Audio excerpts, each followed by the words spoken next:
Okay, we're going to graft 2 pieces of 2 by 2 ribbing using the duplicate stitch method and 2 contrasting colors of waste yarn.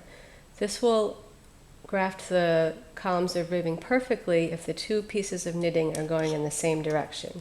You can see that they're going in the same direction because the knit stitches form V's on both pieces.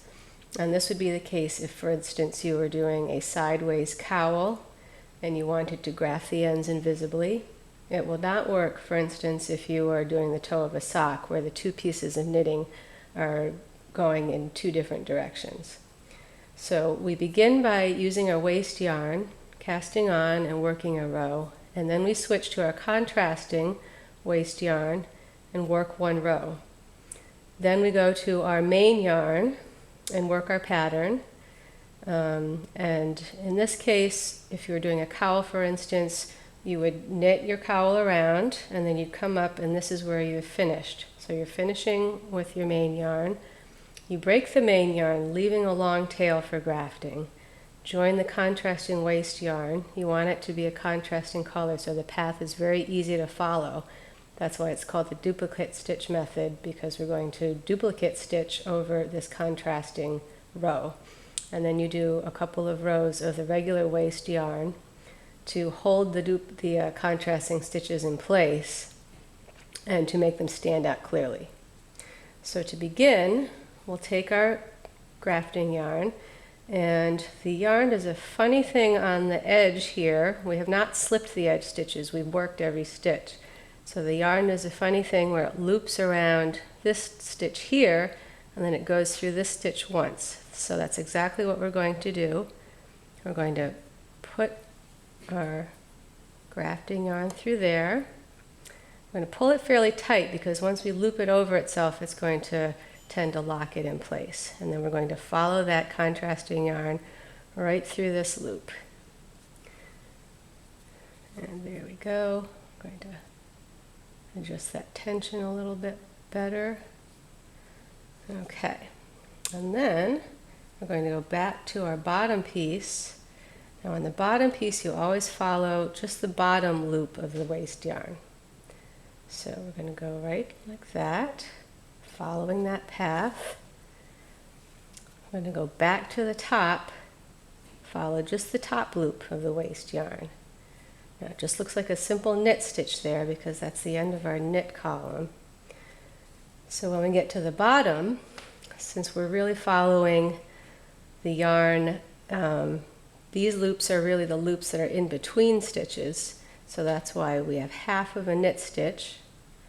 So we follow the path of that yarn there, and then we have half of a purl stitch, so we follow the path of the yarn. Okay, you don't want to pull it too tight, try to match the tension of the stitches. So now if we go to the top, we see that on the top it's actually just a simple purl stitch. So we're going to follow that waste yarn, once again the light colored one.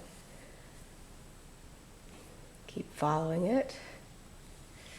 Now we're going to avoid catching the other color of waste yarn, the brown yarn, in our stitches, because what we're going to do is cut the contrasting waste yarn loose when we're done. And if we pass the main yarn through both colors of waste yarn, we'll have to cut both of those different colors free. Okay. And now we're going to go back up to the top. We have another purl stitch. You can pull the knitting apart a little bit so you can see more clearly what you're doing.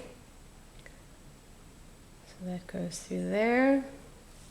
And now we're back at our knit column, so once again we're going to do this combination stitch where we go in as if it was a purl stitch, like so, and then we come out as if it was a knit stitch. Okay, now on the top piece, that's always going to be either just a knit stitch or a purl stitch.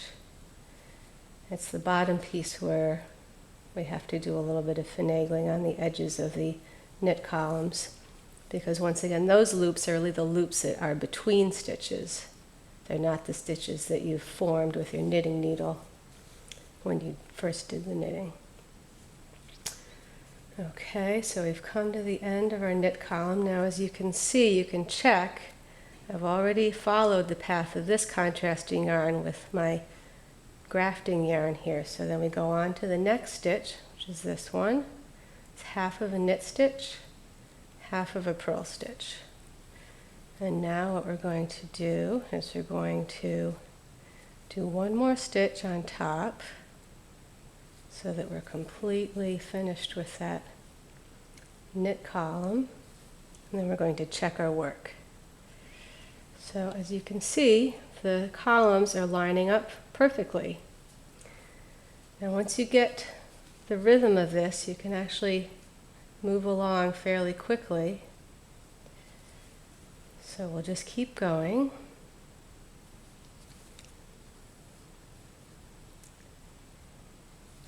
Okay, a couple of purl stitches.